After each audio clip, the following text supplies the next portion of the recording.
Kirk 916. Positivity, motivation, never settle for average. You know how we do it over here? Go to bigkirk916.com, pick you up some merch, hook up with an original art piece, or grab your bar of soap and wash your ass. Ain't nothing worse than a funky butt, man. Don't walk around stinking for the holidays. Yeah, man, I've been on a little kick lately with a lot of positive podcasts and just historical stuff. Was listening to some stuff on Booker T. Washington, George Washington Carver. These are people in our history that made significant contributions to the Black community and to the legacy of Black excellence that you don't hear talked about in schools. I maybe heard a glimmer of Booker T. Washington in school, and unless you took African American studies in college, then you probably didn't have anything that really broke down what Booker T. Washington or George Washington Carver did, or any of the other Black pioneers in American history contributed. And when you don't hear about these things, it's easy to have an inferiority complex and to feel that you're not capable of maybe achieving a certain level of excellence. And it's by design, and you can't expect the person or people or institution that wants to control you to free you. You can't expect it. You're gonna have to take a journey on your own, and hopefully your parents can give you some game outside of the indoctrination institution so that you can be blessed with knowledge and wisdom and elevate your consciousness so that you can navigate this world and feel like you are somebody capable of achievement. It wasn't until the later part of my life that I really started finding out more about Black history, Black culture, the significance of individuals who sacrificed their reputation for the sake of the advancement of Black culture during a time of heavy oppression. Booker T, for example, the Tuskegee Institution,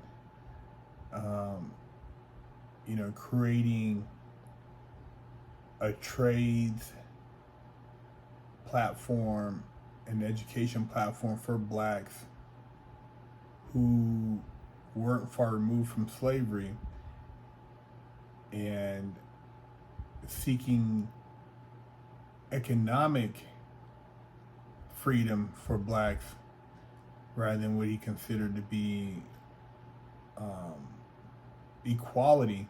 But silently, he funded civil rights and he pushed for equality among Blacks. But the level of excellence that he represented, he became an international figurehead, just like George Washington Carver, as a botanist and somebody who was very much into plants. He was well received by both the black and the white community, and his achievements were major. But you don't really hear about these people. And when you think about achievements of blacks, and a lot of these people had to go through extremes to get the education they received. And then you look at now and what, quote unquote, the struggle, you hear imposters like the BLM talk about. It's embarrassing, man. It's embarrassing when you really start looking at what was accomplished just a decade or two removed from slavery, and how financially advanced the culture was able to get. And then you look at now and the status of households and the communities and the schools. We have a lot of work to do, man. And I know a lot of times I get criticized for critiquing the black community, but I always push for excellence.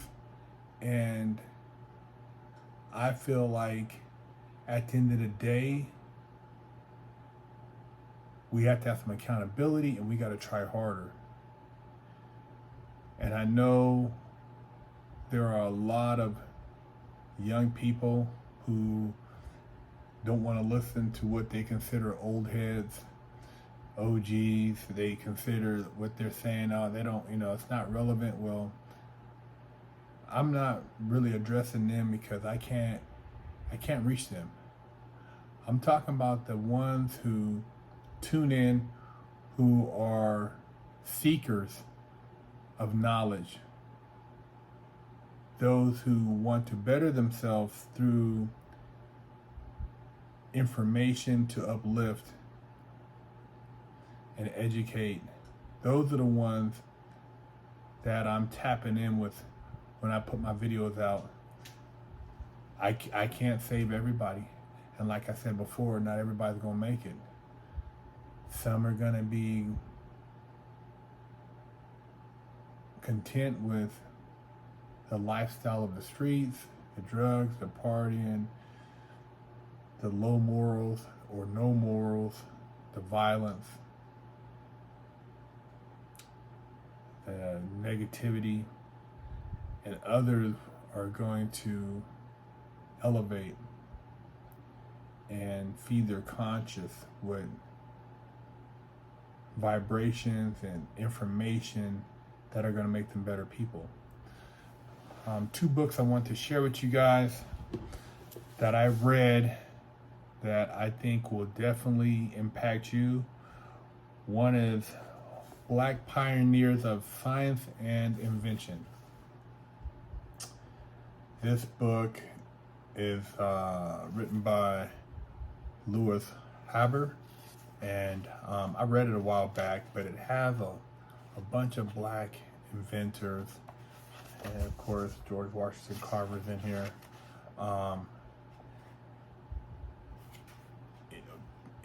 Black men that were involved in inventions that you would never know, and you use a lot of this stuff daily: the gas mask, the traffic light,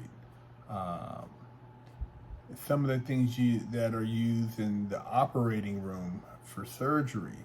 Just a lot of interesting things. This book right here, it's a book that I should have read a long time ago when I was in the Gifted and Talented program, the GATE program, rather than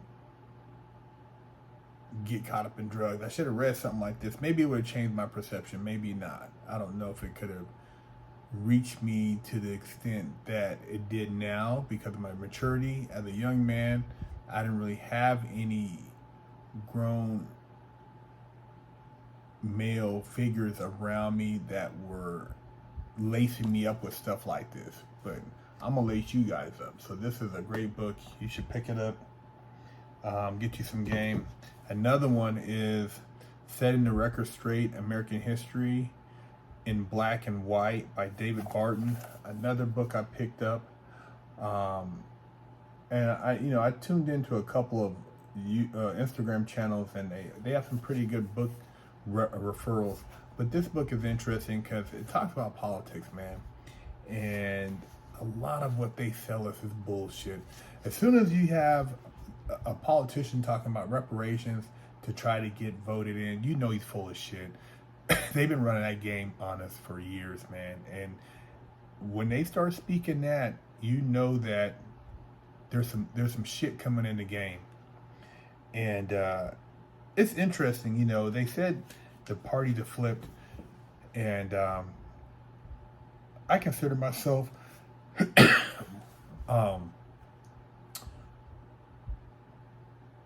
more of a libertarian, but I have conservative views as far as how I feel family should be treated, and education, you know, protecting the children, just the things that are what made the American family what it used to be. But this is interesting, and I'm gonna just read this little excerpt. It says the presidential election of that year is 1880 was between Republican James A. Garfield, a minister of the gospel, a Union general, and a war hero, and Northern Democrat Winfield Scott Hancock. Hancock had been a successful Union general during the Civil War, but after the war he resigned because of his leniency toward unreconstructed Democrats. Recall that the Northern or Union Democrats, such as Hancock, sought to preserve the Union but not end slavery or grant equality to African Americans. Because Hancock was a Democrat, even though he fought for the Union, a handbill was issued to remind citizens why they should not vote Democrat in that election. The reasons given in that piece would today be considered as inflammatory language. At that time, however, the declarations were nothing more than reminders. That is, the facts recorded in that piece were already widely known by voters of the day. And it's titled, Why I Will Not Vote the Democratic Ticket. Now check this out. This is back in 1880. I am opposed to the Democratic Party, and I will tell you why. Every state that seceded from the United States was a Democratic state. Every man that shot Union soldiers was a Democrat. Every man that loved slavery better than liberty was a Democrat. The man that assassinated Abraham Lincoln was a Democrat.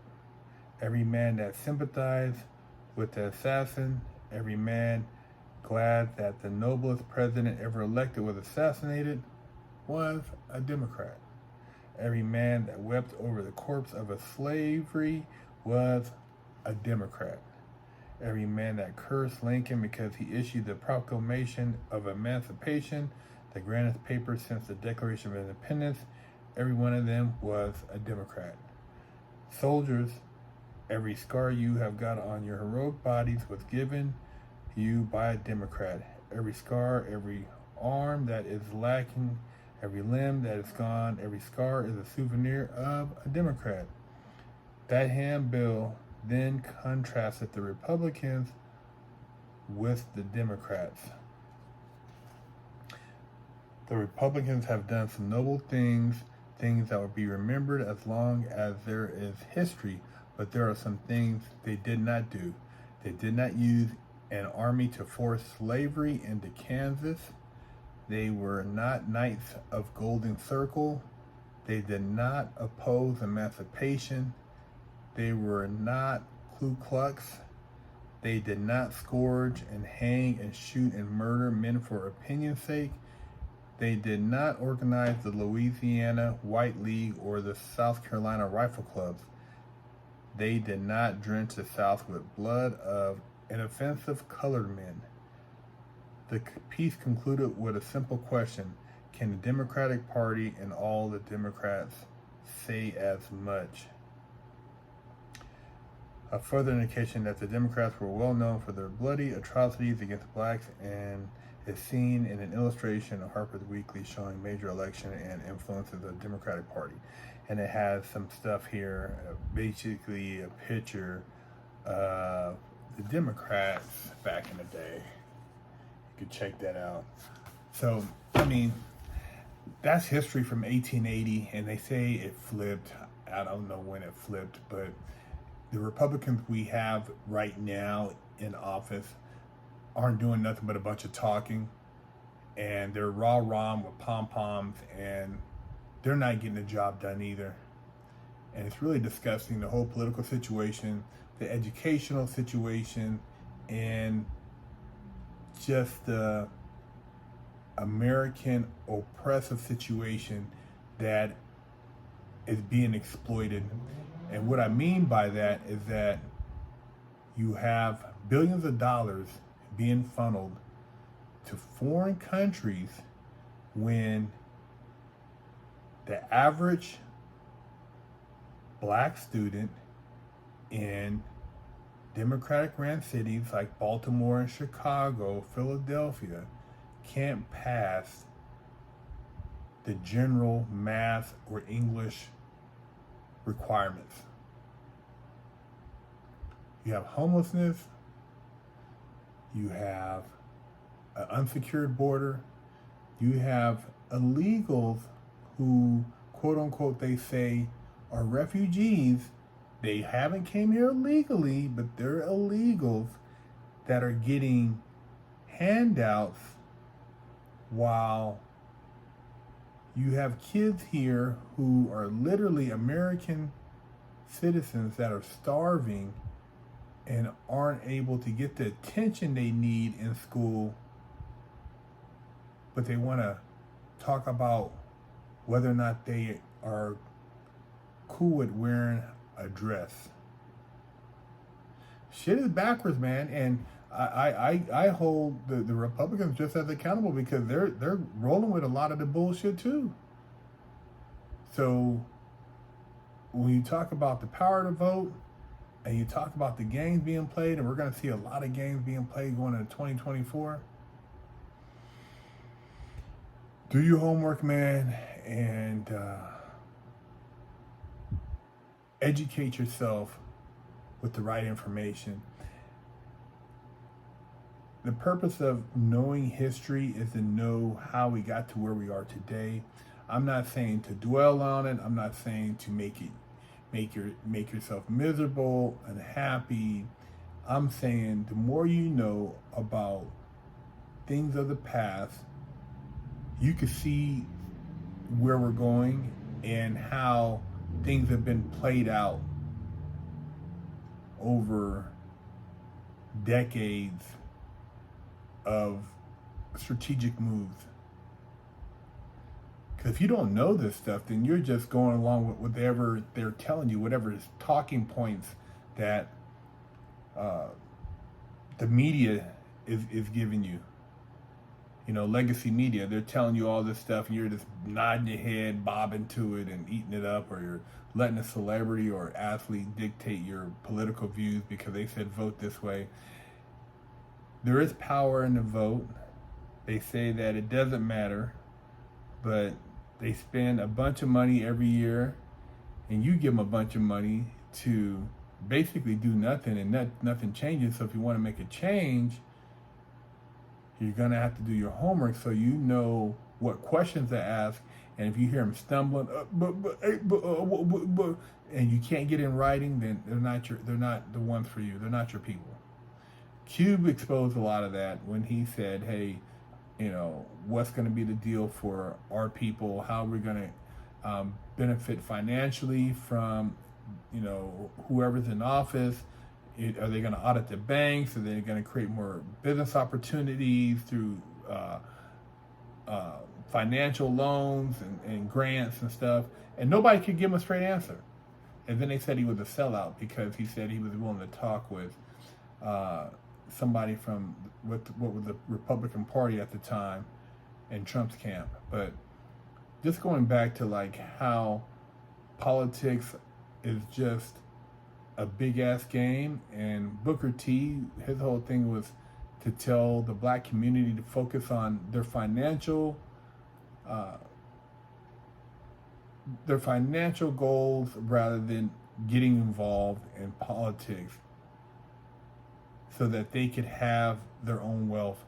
And a lot of black communities built a lot of wealth, and then later on were forced out of their communities by individuals who were jealous, that were racist, and a lot of that was wiped out of history. And now we're finding out about a lot of that too. But when you go back to where we've been, where we're going, if we want to change the direction of where we're going, so that it's a place of wealth and safety and security for our families, then we're gonna have to do some homework. So a couple books, like I said, to pick up if you're interested. And it's just about having information. What you do with it is on you. Reading things like this, it just opens my mind up to more conversation, talking with different people, understanding people, rather than operating at a lower frequency. So that's why I happen to be here tonight painting, and I'm like, man, let me put the video together real quick, because I had this on my mind. I was listening to some stuff earlier about George Washington Carver and Booker T. Washington, and want to share with you guys. So free your mind, man, and think about the politics going on right now, and how these people are just manipulating narratives to get you to buy into stuff, and just what's going on in your communities. Are you happy with what's happening? But yet everybody just goes along. Something's got to change, man. Hopefully it starts with you guys making better choices and elevating your vibrations, so that you can see the bigger picture, see through the bullshit. There's a lot of bullshit out there. Big Hurt 916. Officially, I only got one real spanking my entire life. My mom did the best a 14-year-old could do, raising me with love and instilling values that will last a lifetime. I was a straight A student and lived to make her happy. So how did I go astray? A horrible stepdad that stole my self-worth and invoked fear turned me into a person that I struggled to overcome. From skateboarding to selling drugs, gang banging in juvenile hall, I got caught the same way many young promising men get caught up. I struggled to find my identity, getting mixed up in shootouts, crime, and the adult entertainment industry. This roller coaster continued as I juggled college, hustling, and Hollywood, eventually catching a federal bank robbery case. I found redemption in prison while serving a 120-month federal sentence and came out a man on a mission. I became a social media influencer with over 500 million views on YouTube and a life coach mentoring people all over the world. This is my journey against all odds.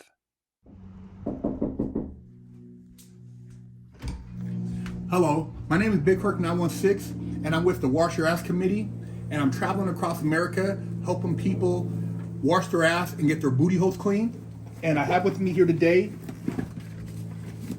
Wash Your Ass Soap, and this one in particular is Butt Naked Scrub, but I also have Festival, Oatmeal Milk and Honey, Jamaican Me Crazy, Monkey Farts, and all these scents smell very good.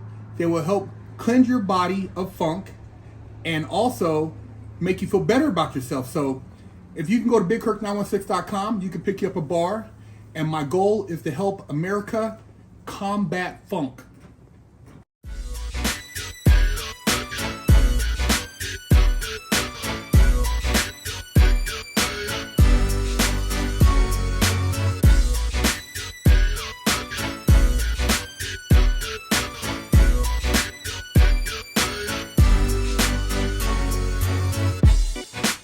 Lockdown's over.